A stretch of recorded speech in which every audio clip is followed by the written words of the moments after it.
영하 20도의 혹한 속 눈보라가 몰아치는 훈련장에서 한 명의 여군이 무거운 군장을 메고 쓰러져가고 있었습니다. 얼굴은 멍으로 시퍼렇게 부어 있었고 손에는 굳은 살과 상처투성이었습니다. 군복은 찢어져 있었고 입술은 추위로 파랗게 질린 상태였습니다. 별 3개 오빠들이 있어도 내 다리는 내 구령 없이 못 움직여.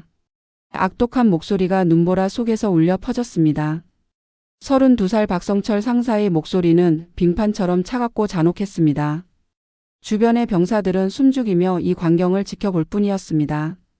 누구도 감히 나서지 못했습니다.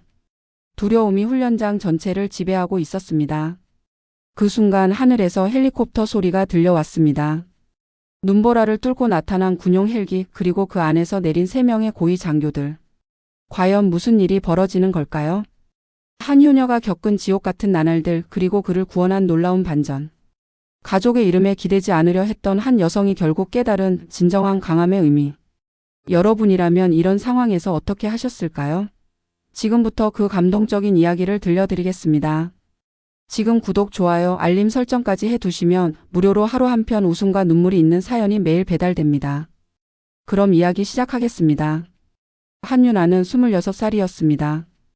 키는 작았지만 눈빛만큼은 누구보다 강했던 이 여성은 어린 나이에 부모를 잃고 70대 후반의 할머니 손에서 자라났습니다. 집 앞 작은 마당에서 할머니는 유나의 손을 꼭 잡고 말씀하셨습니다. 우리 유나가 이제 다 컸구나. 오빠들처럼 훌륭한 군인이 되거라. 할머니의 주름진 손은 따뜻했지만 유나는 그 손에서 걱정의 떨림을 느꼈습니다. 세 오빠들이 모두 군 생활로 집을 비우는 동안 유나는 홀로 할머니 곁을 지켜왔습니다. 새벽 5시면 일어나 할머니 약을 챙기고 밤늦게까지 아르바이트를 하며 생계를 꾸렸습니다. 할머니, 이제 저도 군인이 되어 나라를 지키고 싶어요. 오빠들에게만 맡겨둘 수는 없잖아요. 유나의 목소리에는 결연함이 담겨 있었습니다. 사실 경제적인 이유도 있었습니다. 군인이 되면 급여를 받아 할머니께 용돈을 드릴 수 있었습니다. 하지만 그보다 더 큰 이유는 스스로 독립하고 싶다는 강한 의지였습니다. 입대 전날 밤 유나는 할머니의 방에서 마지막 밤을 보냈습니다. 할머니는 유나의 머리를 쓰다듬으며 작은 목소리로 말씀하셨습니다. 유나야, 힘들면 언제든지 오빠들한테 연락해라. 혼자 다 감당하려 하지 말고. 할머니, 저는 오빠들처럼 강해요. 혼자서도 충분히 해낼 수 있어요. 창밖으로는 차가운 겨울바람이 불어왔고 할머니의 고른 숨소리가 방 안을 가득 채웠습니다. 유나는 마음속으로 다짐했습니다. 가족의 이름에 기대지 않고 스스로의 힘으로 당당하게 살아가겠다고 말이죠. 오빠들이 고위 장교라는 사실을 아무에게도 말하지 않기로 했습니다. 훈련소에서의 5주간은 힘들었지만 보람찬 시간이었습니다. 유나는 체력은 약했지만 정신력으로 버텨냈습니다. 동기들과 함께 흘린 땀과 눈물 그리고 함께 부른 군가들. 모든 것이 소중한 추억이 되었습니다. 한유나 이병 강원도 산악부대로 자대 배치받았습니다. 명령을 받는 유나의 가슴은 설레임과 긴장감으로 가득했습니다. 드디어 진짜 군인으로서의 삶이 시작되는 것입니다. 새하얀 눈이 내리는 부대 정문을 바라보며 유나는 깊숙이 숨을 들이마셨습니다. 차가운 공기가 폐를 채웠고 새로운 시작에 대한 기대감이 온몸을 감쌌습니다. 부대에 도착한 첫날 저녁 생활관에 들어선 유나는 낯선 분위기를 감지했습니다. 다른 병사들의 표정이 어딘지 위축되어 보였고 대화 소리도 작았습니다. 그때 생활관 문이 벌컥 열리며 한 남자가 들어왔습니다. 박성철 상사 32살의 이 남자는 키는 크지 않았지만 어깨가 넓고 근육이 발달해 있었습니다. 하지만 그의 눈에서는 불쾌한 기운이 풍겼습니다. 마치 사냥감을 노리는 맹수 같은 시선이었습니다. 새로 온 계집애가 누군가? 박성철의 목소리는 거칠고 위압적이었습니다. 생활관 안의 모든 대화가 멈췄습니다. 유나가 바르게 차려 자세를 하고 큰 소리로 인사했습니다. 한유나 이병입니다. 박성철은 유나를 위아래로 훑어보며 비웃듯 코웃음을 쳤습니다. 그의 시선에서 유나는 소름 끼치는 느낌을 받았습니다. 마치 옷을 벗기는 듯한 시선이었습니다. 군복 입었어도 넌 그냥 여자애야. 오늘부턴 내 하숙집 마누라다. 생활관 안의 공기가 순식간에 얼어붙었습니다. 다른 병사들은 고개를 숙이고 침묵했습니다. 몇 명은 불안한 눈빛으로 유나를 바라봤지만 누구도 말하지 않았습니다.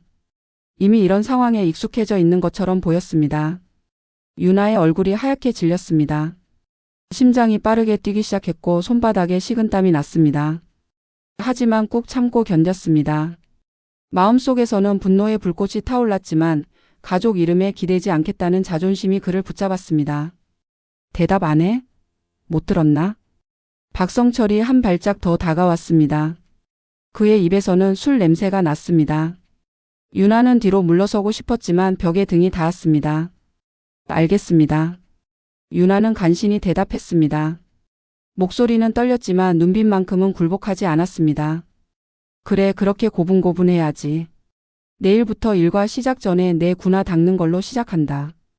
박성철이 나간 후 생활관은 다시 조용해졌습니다. 다른 병사들은 유나를 동정하는 눈빛으로 바라봤지만 누구도 위로의 말을 건네지 않았습니다. 모두가 자신도 언제 그런 상황에 처할지 모른다는 두려움에 떨고 있었습니다. 그날 밤 유나는 잠들지 못했습니다. 생활관 안에는 다른 병사들의 고른 숨소리만 들려왔고 유나는 천장을 바라보며 눈물을 삼켰습니다. 이불을 뒤집어쓰고 작은 목소리로 혼잣말했습니다. 참아야 해. 혼자서도 할 수 있어. 오빠들한테 짐이 되고 싶지 않아. 하지만 유나는 알지 못했습니다. 이것은 단지 시작에 불과하다는 것을 말이죠. 일주일이 지났습니다. 유나는 매일 새벽 5시에 일어나 박성철의 군화를 닦았습니다. 그의 명령에 따라 추가 작업도 해야 했습니다. 화장실 청소, 복도 걸레질, 심지어 그의 개인 용품 정리까지. 다른 병사들은 안쓰러워했지만 누구도 나서지 않았습니다. 점심시간이었습니다. 수백 명의 장병들이 모인 급식실은 시끌벅적했습니다. 각 부대별로 앉는 자리가 정해져 있었고 유나는 같은 생활관 병사들과 함께 구석진 테이블에 앉았습니다. 오늘 메뉴가 괜찮네. 김치찌개랑 제육볶음이야. 옆자리에 정한을 이병이 작은 소리로 말했습니다. 21살의 이후임은 유나가 오기 전부터 박성철의 괴롭힘을 당하던 아이였습니다. 유나가 온 후로는 다행히 그 괴롭힘이 줄어들었지만 여전히 불안한 나날을 보내고 있었습니다. 유나가 조심스럽게 김치찌개를 떠서 입에 넣으려는 순간이었습니다. 갑자기 뒤에서 무거운 손이 유나의 어깨를 잡았습니다. 뒤돌아보니 박성철이 서 있었습니다. 그의 얼굴에는 악독한 미소가 떠올라 있었습니다. 야, 한유나. 박성철의 목소리가 급식실 전체에 울려 퍼졌습니다. 대화를 나누던 병사들이 하나둘 고개를 돌려 이쪽을 바라봤습니다. 점점 더 많은 시선이 유나에게 쏠렸습니다. 유나의 심장이 빠르게 뛰기 시작했습니다. 네. 유나는 벌떡 일어서서 대답했습니다. 하지만 박성철은 만족하지 않는 듯 했습니다. 목소리가 왜 이렇게 작아? 다시. 네. 유나가 더 큰 소리로 대답했습니다. 이제 급식실의 모든 시선이 그들에게 집중되었습니다. 수백 명의 장병들이 숨죽이며 이 광경을 지켜보고 있었습니다. 내 오빠들이 뭐 어쨌다던데? 장군이냐 대통령이냐? 여기선 내 숟가락이 내 발끝에 달렸다는 거 알아? 박성철의 목소리에는 조롱과 악의가 가득했습니다. 그는 일부러 큰 소리로 말해서 주변 사람들이 모두 들을 수 있게 했습니다. 네, 알겠습니다. 유나의 목소리는 작게 떨렸습니다. 그 순간 박성철이 유나의 밥그릇을 집어들더니 바닥에 내던졌습니다. 펑. 스테인리스 스틸 식기가 바닥에 떨어지는 소리가 급식실 전체에 메아리 쳤습니다. 하얀 밥알이 사방으로 튀었고 뜨거운 김치찌개 국물이 유나의 군복과 신발을 적셨습니다. 빨간 국물이 바닥에 번졌고 김치 조각들이 여기저기 흩어졌습니다. 급식실 곳곳에서 킥킥거리는 웃음소리가 들려왔습니다. 어떤 이들은 휴대폰으로 동영상을 찍기도 했습니다. 하지만 대부분의 병사들은 불편한 표정으로 고개를 돌렸습니다. 유나는 온몸이 떨렸습니다. 수백 쌍의 시선이 자신을 향하고 있다는 것을 느꼈습니다. 어떤 이들은 동정하는 눈빛을, 어떤 이들은 구경거리를 보듯 하는 시선을 보냈습니다. 몇몇은 고개를 흔들며 혀를 찼습니다. 빨리 치워. 다른 사람들 식사에 방해된다. 박성철의 차가운 명령에 유나는 무릎을 꿇고 바닥에 흩어진 밥알을 주워 담기 시작했습니다. 뜨거운 국물에 손이 데었지만 참았습니다. 눈물이 날 것 같았지만 꾹 참았습니다. 이런 모습을 보여주면 더 약해 보일 것 같았기 때문입니다. 다른 병사들은 숨죽이며 이 광경을 지켜봤습니다. 누구도 도와주지 않았습니다. 모두가 자신도 언제 같은 상황에 처할지 모른다는 두려움에 떨고 있었습니다. 그때 옆에서 작은 물수건이 건네졌습니다. 정하늘 이병이었습니다. 그는 주변을 두리번거리며 박성철이 보지 않는 것을 확인한 후 조용히 유나에게 다가왔습니다. 선임, 이걸로 닦으세요. 정하늘의 작은 목소리에 유나는 고개를 끄덕였습니다. 그의 작은 친절이 이 순간만큼은 큰 위로가 되었습니다. 고마워하느라. 유나가 작게 중얼거렸습니다. 바닥을 다 치운 후 유나는 자리로 돌아왔지만 더 이상 밥을 먹을 수 없었습니다. 국물로 젖은 군복에서는 김치 냄새가 났고 신발 안은 축축했습니다.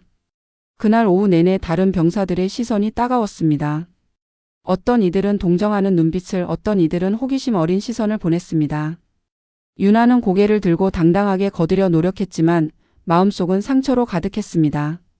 그로부터 며칠 후 유나에게 더욱 끔찍한 일이 기다리고 있었습니다. 새벽 2시 유나는 갑작스러운 비상 호출을 받았습니다. 한유나 이병 창고로 나와. 복도에서 들려온 박성철의 목소리는 평소보다 더 낮고 음침했습니다. 생활관에서 잠들어 있던 유나는 깜짝 놀라며 일어났습니다. 다른 병사들도 잠에서 깨어났지만 모두 눈만 뜬 채 침묵했습니다. 복도는 적막했습니다. 형광등이 깜빡거리며 섬뜩한 분위기를 연출했고 유나의 발걸음 소리만 메아리 쳤습니다. 맨발에 슬리퍼를 신고 나온 유나의 발끝은 차가운 바닥에 닿을 때마다 시려왔습니다. 창고는 생활관에서 조금 떨어진 곳에 있었습니다. 오래된 건물의 구석진 공간으로 평소에는 청소용품이나 여분의 물건들을 보관하는 곳이었습니다. 유나가 창고 앞에 다가서자 안에서 박성철의 목소리가 들려왔습니다. 문 열고 들어와. 유나는 떨리는 손으로 창고 문 손잡이를 돌렸습니다. 문이 열리자 퀴퀴한 냄새가 코를 찔렀습니다. 창고 안은 어둡고 축축한 냄새가 났습니다. 오래된 걸레 냄새와 곰팡이 냄새가 섞여 있었습니다. 박성철이 창고 안쪽에서 비열한 미소를 지으며 기다리고 있었습니다. 그는 평소와 달리 군복이 아닌 체육복 차림이었고 눈빛이 평소보다 더 험악해 보였습니다. 창고 안에 희미한 전구가 그의 얼굴을 으스스하게 비추고 있었습니다. 문 닫아. 유나는 뒤돌아서서 문을 닫았습니다. 문이 닫히자 바깥의 희미한 빛도 차단되었습니다. 이제 정말로 둘만 남았습니다. 유나의 심장이 터질 듯 뛰기 시작했습니다. 이리 와. 박성철의 명령에 유나는 한 발씩 다가갔습니다. 다리에 힘이 풀렸지만 거부할 수 없었습니다. 군대에서 상급자의 명령은 절대적이었습니다. 군복 벗으면 넌 그냥 내 여자다. 오늘부턴 내 장난감이야. 박성철의 목소리에는 섬뜩한 욕망이 담겨 있었습니다. 그는 유나를 위아래로 후어보며 혀를 날름거렸습니다.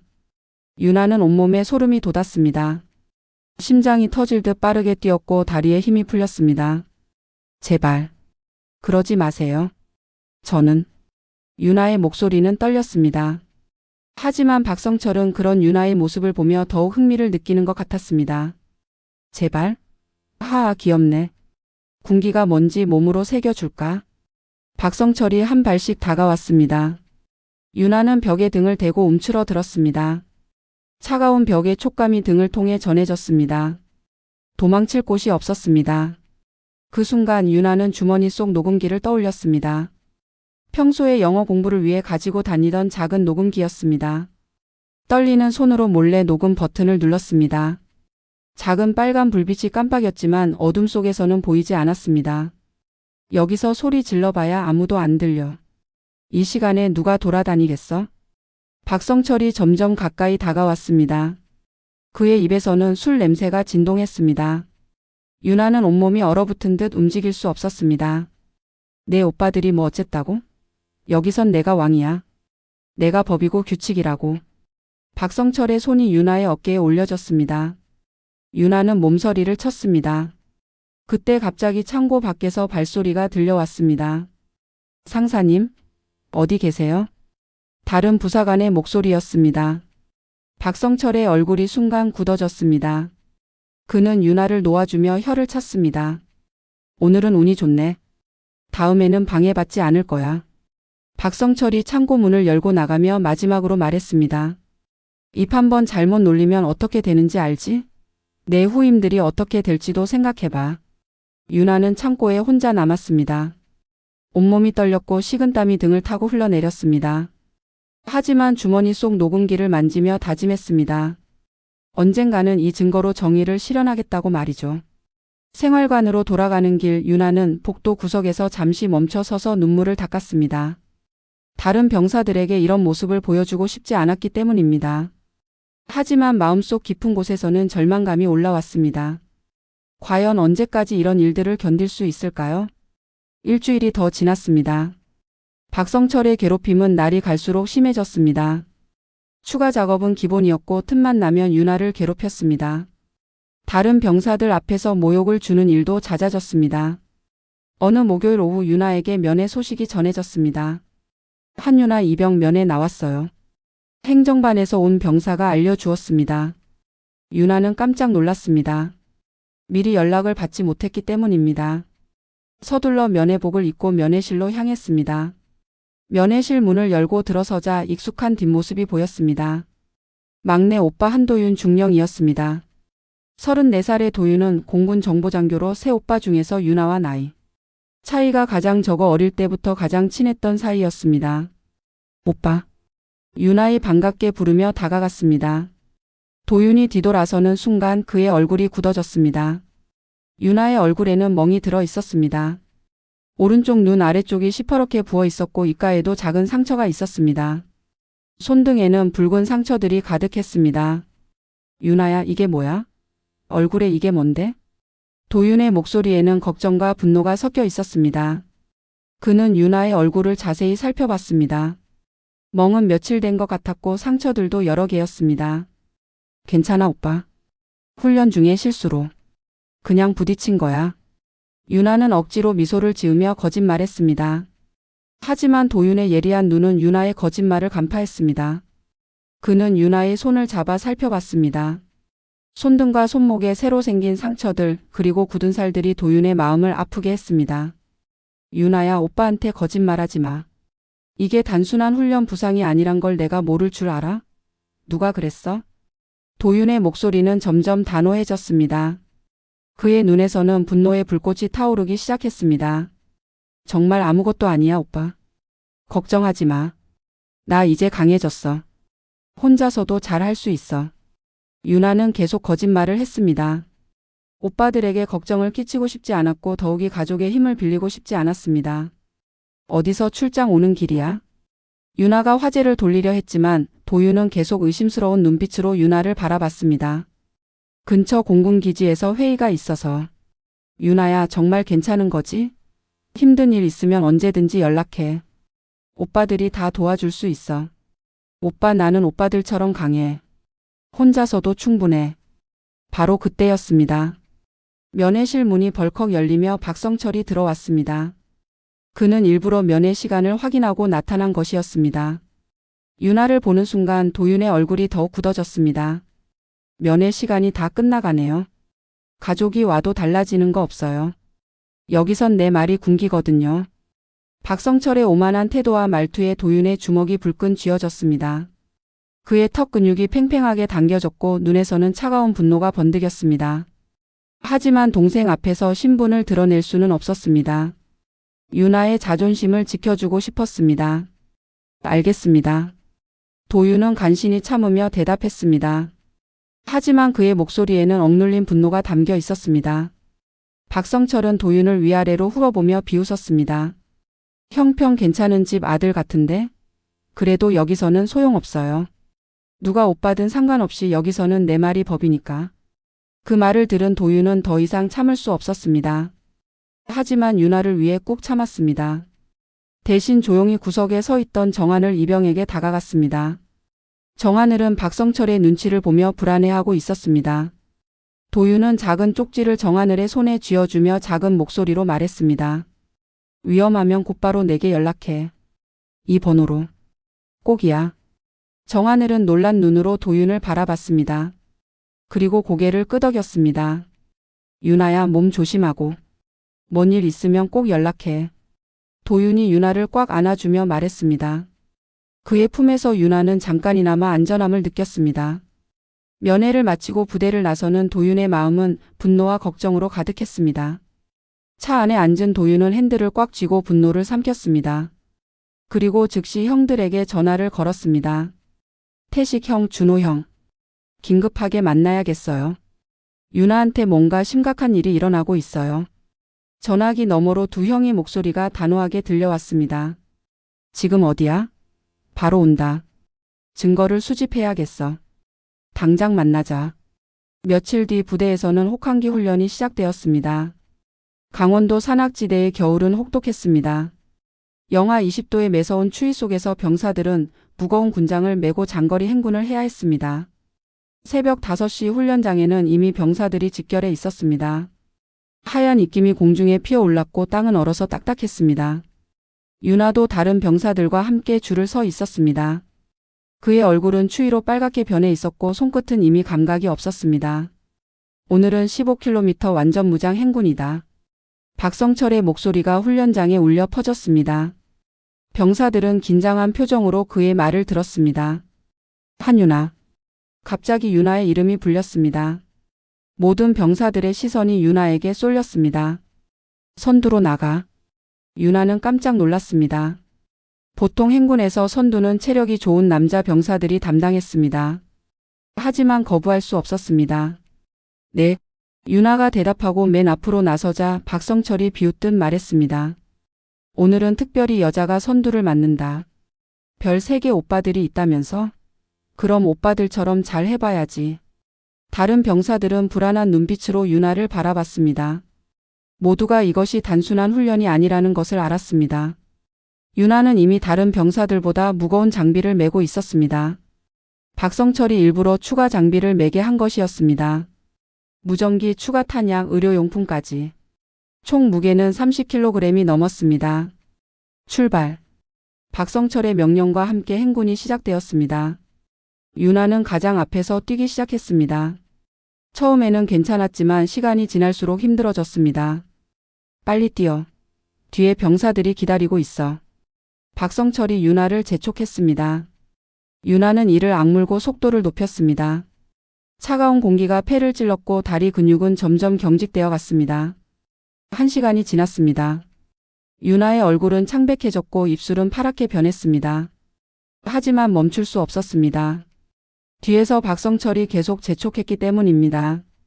별 3개 오빠들이 있어도 내 다리는 내 구령 없이 못 움직여. 박성철의 목소리가 눈보라 속에서 울려 퍼졌습니다. 다른 병사들은 숨죽이며 이 광경을 지켜봤습니다. 몇몇은 유나를 걱정하는 눈빛을 보냈지만 누구도 나서지 못했습니다. 2시간이 지나자 유나는 한계에 달했습니다. 다리는 후들거렸고 시야가 흐려지기 시작했습니다. 숨을 쉬기가 어려웠고 심장이 터질 듯 뛰었습니다. 못하겠으면 포기하라고 해. 박성철이 큰 소리로 말했습니다. 하지만 유나는 멈추지 않았습니다. 포기하면 더 큰 굴욕을 당할 것이라는 것을 알았기 때문입니다. 3시간째 유나는 비틀거리기 시작했습니다. 발걸음이 불안정해졌고 때때로 넘어질 뻔했습니다. 다른 병사들은 이 광경을 보며 마음이 아팠지만 어쩔 수 없었습니다. 그만해요. 이건 훈련이 아니라 가혹행위예요. 갑자기 정하늘이 큰 소리로 외쳤습니다. 모든 병사들이 깜짝 놀라 그를 바라봤습니다. 정하늘의 얼굴은 분노로 붉어져 있었습니다. 뭐라고? 누가 감히? 박성철이 분노하며 정하늘에게 다가갔습니다.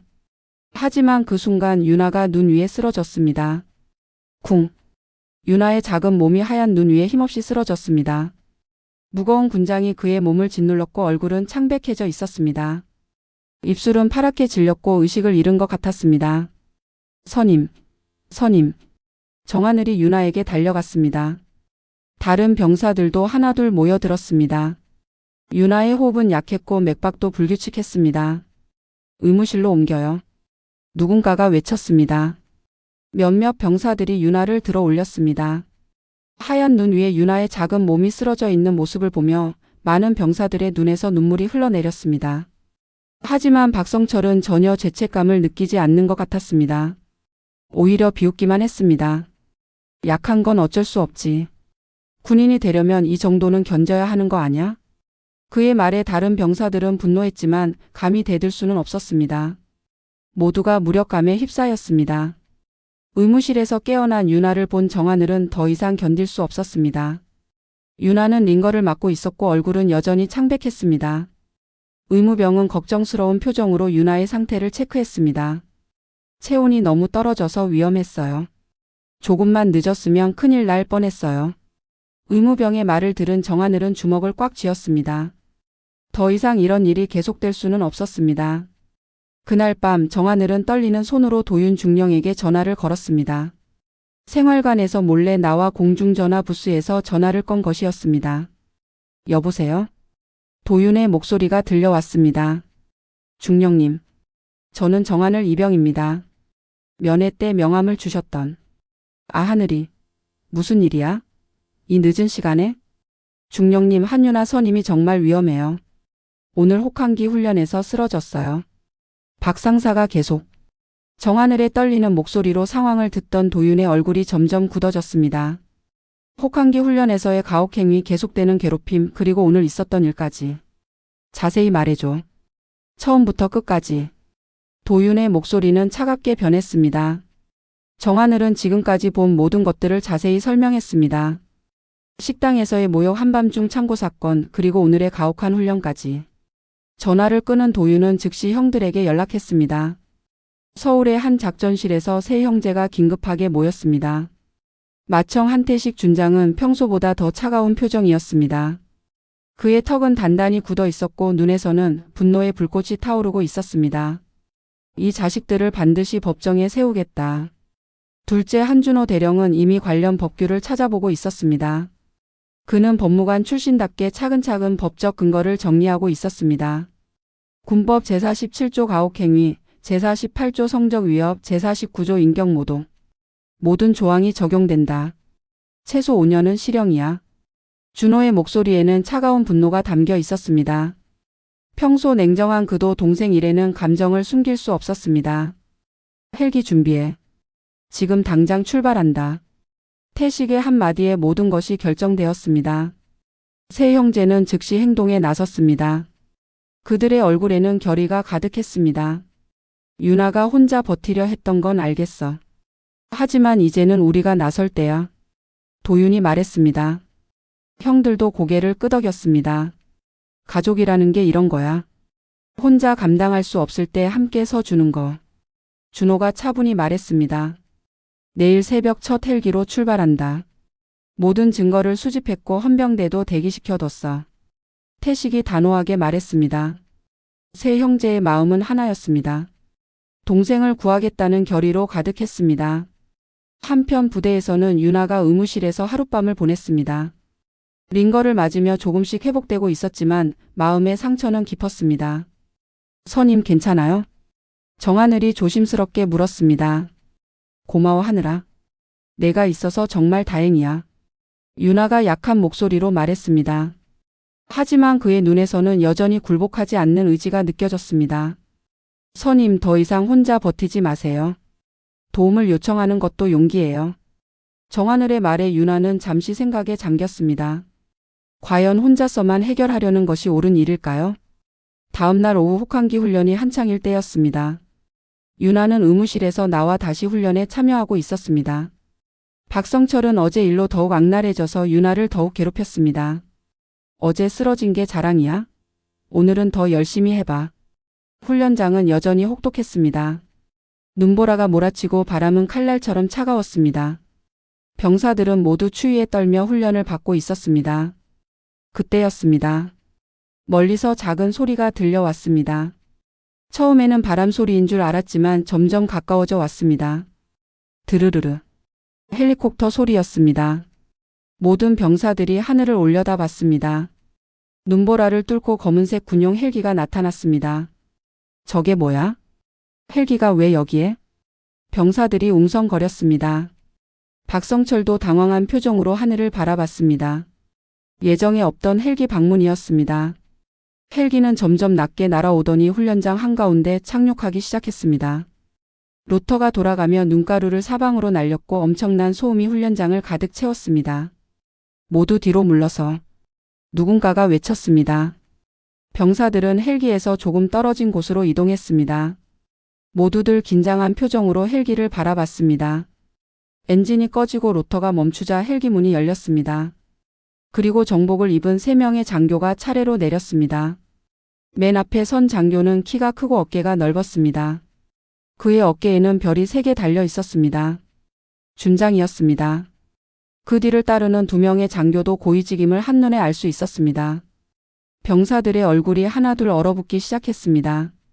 갑작스러운 고위 장교들의 방문에 모두가 긴장했습니다. 저 사람들이 누구지? 준장이야, 준장. 별 3개 봤어? 뒤에 있는 사람들도 대령이랑 중령이야. 병사들이 작은 소리로 수근거렸습니다. 박성철의 얼굴도 점점 창백해졌습니다. 갑작스러운 상황에 어떻게 대응해야 할지 몰랐습니다. 세 장교가 당당하게 걸어오자 박성철은 서둘러 차려 자세를 했습니다. 다른 병사들도 모두 차려 자세로 섰습니다. 박성철 상사. 맨 앞에 선 준장이 단호한 목소리로 불렀습니다. 박성철은 벌벌 떨며 앞으로 나왔습니다. 네, 여기 있습니다. 그때 윤아가 깨달았습니다. 저 목소리, 저 뒷모습. 맏오빠 태식이었습니다. 그리고 그 옆에 서 있는 2명도 준호 오빠와 도윤 오빠였습니다. 윤아는 믿을 수 없다는 표정으로 오빠들을 바라봤습니다. 그동안 그냥 오빠들이라고 생각했던 사람들이 사실은 이렇게 높은 계급의 장교들이었던 것입니다. 다른 병사들도 점점 상황을 파악하기 시작했습니다. 그동안 괴롭힘을 당하던 윤아의 오빠들이 바로 이 고위 장교들이었다는 사실에 모두가 충격을 받았습니다. 저희가 뭘 잘못했는지 박성철이 떨리는 목소리로 말했습니다. 하지만 태식 준장의 차가운 시선에 말이 막혔습니다. 태식 준장이 한 걸음 앞으로 나서며 단호한 목소리로 선언했습니다. 이 시간부로 박성철 상사와 관련 당사자들을 가혹행위 혐의로 현행 체포한다. 그의 목소리는 훈련장 전체에 울려 퍼졌습니다. 모든 병사들이 숨죽이며 이 장면을 지켜봤습니다. 준호 대령이 한 걸음 앞으로 나서며 차가운 목소리로 말했습니다. 군법 제47조 가혹행위, 제48조 성적 위협, 제49조 인격모독. 모든 증거가 확보되었다. 그의 목소리에는 법무관다운 차가운 논리가 담겨 있었습니다. 박성철의 얼굴이 새하얗게 변했습니다. 도윤 중령이 주머니에서 녹음기를 꺼내며 말했습니다. 훈련장 폐쇄회로 텔레비전 영상과 녹취 파일, 증인 진술서까지 모두 확보되어 있다. 모든 증거가 일치한다. 그가 녹음기의 재생 버튼을 눌렀습니다. 스피커를 통해 박성철의 목소리가 훈련장 전체에 울려 퍼지기 시작했습니다. 군복 벗으면 넌 그냥 내 여자다. 오늘부턴 내 장난감이다. 군기가 뭔지 몸으로 새겨줄까? 내 오빠들이 뭐 어쨌다고? 여기선 내가 왕이야. 내가 법이고 규칙이라고. 박성철이 윤아에게 했던 모든 악독한 말들이 증거로 공개되었습니다. 병사들은 충격에 휩싸였습니다. 그동안 들었던 끔찍한 말들이 증거로 남아 있었던 것입니다. 녹음기에서 나오는 박성철의 목소리는 더욱 끔찍했습니다. 여기서 소리 질러봐야 아무도 안 들려. 이 시간에 누가 돌아다니겠어? 입 한 번 잘못 놀리면 어떻게 되는지 알지? 내 후임들이 어떻게 될지도 생각해봐. 박성철과 함께 가담했던 몇몇 병사들의 얼굴도 창백해졌습니다. 그들도 공범이라는 것이 드러났기 때문입니다. 이건 오해입니다. 저는 그런 짓을 한 적이 없어요. 박성철이 발버둥을 쳤지만 소용없었습니다. 모든 증거가 그의 죄를 명백히 입증하고 있었습니다. 그 순간 헬기에서 헌병들이 내려왔습니다. 완전 무장한 헌병 여러 명이 박성철에게 다가갔습니다. 박성철 상사 가혹행위 및 성적 위협 혐의로 체포합니다. 묵비권을 행사할 수 있으며 변호사 선임권이 있습니다. 헌병이 박성철에게 수갑을 채웠습니다. 찰칵 수갑이 채워지는 소리가 차가운 공기 속에서 쨍그랑 울렸습니다. 그 소리는 마치 정의가 실현되는 소리 같았습니다. 저를 아시잖아요. 지금까지 성실히 복무했다고요. 이건 누명이에요. 박성철이 계속 변명했지만 아무도 들어주지 않았습니다. 오히려 다른 병사들은 그동안 쌓인 분노를 표출하기 시작했습니다. 성실히 복무했다고요? 웃기지 마세요. 한 병사가 용기를 내어 말했습니다. 저희가 얼마나 힘들었는지 아세요? 다른 병사도 동조했습니다. 이제 더 이상 박성철을 두려워할 필요가 없었습니다. 준호 대령이 차가운 목소리로 말했습니다. 증거는 명확합니다. 피해자 진술서, 목격자 증언서, 녹음 파일, 폐쇄회로 텔레비전 영상까지. 변명의 여지가 없습니다. 박성철과 함께 괴롭힘에 가담했던 상병 2명과 병장 1명도 함께 체포되었습니다. 그들은 박성철만큼 적극적이지는 않았지만 분명한 공범이었습니다. 우리는 그냥 시킨 대로 한 것뿐이에요. 박 상사가 시키니까 어쩔 수 없었어요. 그들이 변명했지만 태식 준장은 단호했습니다. 명령이라고 해서 불법 행위가 정당화되지는 않는다. 군인으로서 양심에 따라 행동했어야 한다. 헌병들이 체포된 사람들을 헬기로 끌고 가는 동안 훈련장은 조용해졌습니다. 병사들은 아직도 믿기 어렵다는 표정으로 이 모든 상황을 지켜봤습니다. 정하늘이 눈물을 흘리며 말했습니다. 드디어 끝났어요. 다른 병사들도 안도의 한숨을 내쉬었습니다. 그동안 억눌러 왔던 감정들이 한꺼번에 터져 나왔습니다. 박성철과 공범들이 끌려간 후 훈련장에는 유나와 새 오빠만 남았습니다. 다른 병사들은 멀리서 조심스럽게 이 장면을 지켜봤습니다. 눈 위에 서 있던 유나가 천천히 오빠들에게 다가갔습니다. 그동안 꾹 참았던 모든 감정이 한꺼번에 쏟아져 나오기 시작했습니다. 오빠들. 유나의 목소리는 떨렸습니다. 그동안 강한 척했던 모든 가면이 벗겨지는 순간이었습니다. 혼자 버틴다고 생각했는데 오빠들이 늘 뒤에 있었군요. 유나의 눈에서 눈물이 주르르 흘러내렸습니다. 그동안 참고 참았던 눈물이 마침내 터져 나온 것입니다. 맏오빠 태식이 유나에게 다가가 그의 어깨에 손을 얹었습니다. 평소 무뚝뚝한 그였지만 이 순간만큼은 다정한 오빠의 모습이었습니다. 유나야, 강한 건 울지 않는 게 아니다. 태식의 목소리도 평소보다 부드러웠습니다.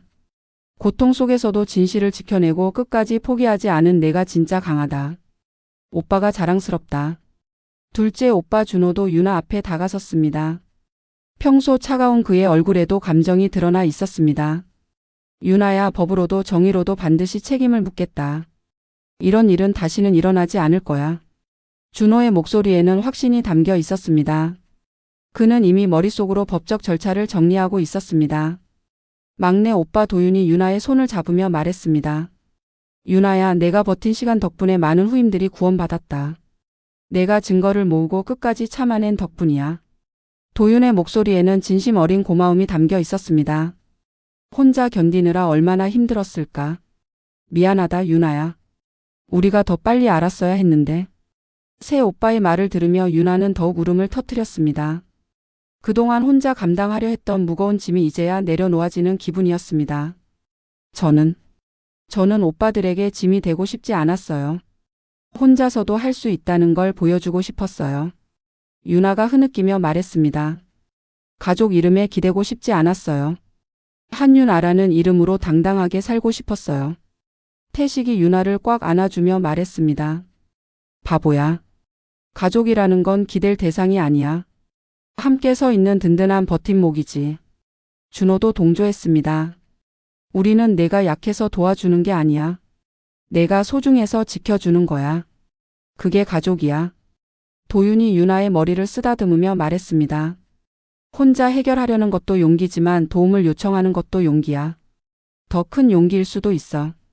눈보라가 그치고 햇살이 조금씩 훈련장을 비추기 시작했습니다. 하얀 눈 위에 서 있는 내 남매의 모습은 감동적이었습니다. 멀리서 지켜보던 다른 병사들도 이 광경을 보며 눈물을 흘렸습니다. 정하늘이 다른 병사들과 함께 조심스럽게 다가왔습니다.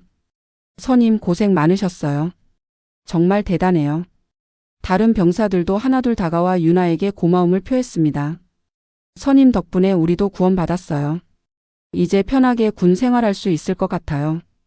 유나의 얼굴에 처음으로 진짜 미소가 번졌습니다. 그동안 억지로 지었던 미소가 아닌 마음 깊은 곳에서 우러나오는 안도와 행복의 미소였습니다. 석 달이 지났습니다. 군법정에서 박성철과 그의 동조자들에게 실형이 선고되었습니다. 박성철은 가혹행위와 성적 위협 혐의로 징역 7년을 선고받았습니다. 함께 가담했던 병사들도 각각 3년에서 5년의 실형을 받았습니다. 부대의 분위기는 완전히 달라졌습니다. 가혹행위는 완전히 사라졌고 상하관계도 건전하게 바뀌었습니다. 새로 부임한 간부들은 병사들을 인격적으로 대했고 건전한 군 문화 정착을 위해 노력했습니다. 유나는 더 이상 고개를 숙이고 다니지 않았습니다. 당당하게 군 생활을 이어갔고 후임들에게는 든든한 선임이 되었습니다. 특히 정하늘과는 더욱 깊은 신뢰 관계를 유지했습니다. 선임, 요즘 정말 달라 보여요. 훨씬 밝아졌어요. 정하늘이 웃으며 말했습니다. 이제 그도 편안하게 군 생활을 하고 있었습니다. 너도 많이 달라졌어. 예전보다 훨씬 자신감 있어 보여. 유나가 대답했습니다. 둘의 관계는 이제 진정한 선후임 관계가 되어 있었습니다. 어느 일요일 저녁 유나는 할머니께 편지를 썼습니다. 생활관 책상에 앉아 정성스럽게 편지지에 글을 써내려갔습니다. 할머니께. 안녕하세요 할머니. 유나예요. 그동안 걱정 많이 끼쳐드려서 죄송해요. 이제는 정말 괜찮아요. 저는 그동안 오빠들에게 기대지 않고 혼자 힘으로 살고 싶었어요. 가족 이름에 의존하지 않고 한유나라는 이름으로만 인정받고 싶었어요. 하지만 이제 알았어요. 가족이 있다는 건 혼자가 아니라는 뜻이라는 걸요. 가족은 의지할 대상이 아니라 함께 서 있는 든든한 기둥 같은 존재였어요. 힘들 때 혼자 버티는 것도 용기지만 도움이 필요할 때 도움을 요청하는 것도 용기라는 걸 배웠어요. 그리고 그게 더 큰 용기일 수도 있다는 것도요. 할머니가 늘 말씀하시던 것처럼 우리는 혼자가 아니에요. 서로를 지켜주고 사랑하는 가족이 있어요. 이제 그 의미를 진짜로 알 것 같아요. 오빠들도 모두 잘 지내고 있어요. 가끔 부대에 면회 와서 저와 제 후임들을 챙겨줘요. 이제는 숨기지 않아요. 자랑스러운 오빠들이니까요. 할머니 건강하세요. 제대하면 맛있는 거 많이 해드릴게요. 할머니가 좋아하시는 된장찌개랑 김치전도요. 사랑해요 할머니. 손녀 유나 올림. 편지를 다 쓴 유나는 창밖을 바라봤습니다. 창밖으로는 다시 눈이 내리고 있었습니다. 하지만 이제 그 눈은 차갑게 느껴지지 않았습니다. 유나에게는 마치 따뜻한 희망처럼 보였습니다. 정하늘이 유나 옆에 조용히 다가와 앉았습니다. 선임 편지 쓰세요? 응. 할머니께. 할머니께서 정말 자랑스러워 하실 것 같아요. 선임이 이겨내신 걸 아시면. 정하늘의 말에 유나가 미소 지었습니다. 그때 정말 고마웠어. 내가 용기를 내서 오빠에게 연락해줘서. 선임이 먼저 용기를 내셨으니까요. 저도 따라할 수 있었던 거예요. 둘은 잠시 침묵했습니다. 창밖의 눈을 바라보며 각자의 생각에 잠겼습니다. 선임, 그때 정말 무서웠는데. 끝까지 버텨내셔서 고마워요. 선임 덕분에 다른 후임들도 앞으로 올 후임들도 안전하게 군 생활할 수 있게 됐어요. 우리가 함께 이겨낸 거야. 혼자서는 할 수 없었을 거야. 유나가 정하늘의 어깨를 다독이며 말했습니다. 그런데 선임, 이제 정말 후회하지 않으세요? 오빠들한테 미리 말씀드렸다면 더 일찍 끝낼 수 있었을 텐데요. 정하늘의 질문에 유나는 잠시 생각했습니다. 아니야. 후회하지 않아. 그 시간들이 있었기 때문에 진짜 강함이 뭔지, 가족의 진짜 의미가 뭔지 알 수 있었어. 유나의 목소리에는 확신이 담겨 있었습니다. 혼자 버틴다고 강한 게 아니야. 함께 일어선다고 약한 게도 아니고. 진짜 강함은 옳은 것을 위해 끝까지 포기하지 않는 거야. 그날 밤 생활관은 평온했습니다. 더 이상 누구도 두려워하지 않았고 모두가 안전함을 느꼈습니다. 유나는 창밖의 눈을 바라보며 마지막으로 생각했습니다. 혼자 서는 것도 용기지만 함께 서는 것은 더 큰 용기입니다. 그리고 가족이라는 건 혼자가 아니라는 든든한 약속 같은 것이라는 걸 말이죠. 눈은 계속 내렸지만 이제 그 눈송이들이 따뜻하게 느껴졌습니다. 마치 새로운 시작을 알리는 축복 같았습니다. 새벽이 되자 유나는 평상시처럼 일어났습니다. 하지만 이제는 두려움 때문이 아니라 새로운 하루를 맞이하는 기쁨 때문이었습니다. 복도에서 만난 후임들이 밝게 인사했습니다. 선임 안녕하세요. 응 안녕. 잘 잤어? 이제 모든 대화가 자연스럽고 편안했습니다. 유나는 이런 평범한 일상이 얼마나 소중한지 깨달았습니다. 그날도 그 다음 날도 유나는 당당하게 하루하루를 살아갔습니다. 더 이상 혼자가 아니라는 확신을 가지고 진정한 강함이 무엇인지 알게 된 채로 말이죠. 때로는 혼자 버티는 것이 강함이라고 생각하기 쉽습니다. 하지만 진정한 강함은 도움이 필요할 때 도움을 요청할 수 있는 용기에 있습니다. 한유나가 보여준 것처럼 말이죠. 가족은 기댈 대상이 아니라 함께 서 있는 든든한 버팀목입니다. 그리고 진정한 용기는 옳은 것을 위해 끝까지 포기하지 않는 마음에서 나오는 것이겠죠. 어디서 오늘의 이야기를 듣고 계신가요? 함께 이야기 나누고 싶습니다.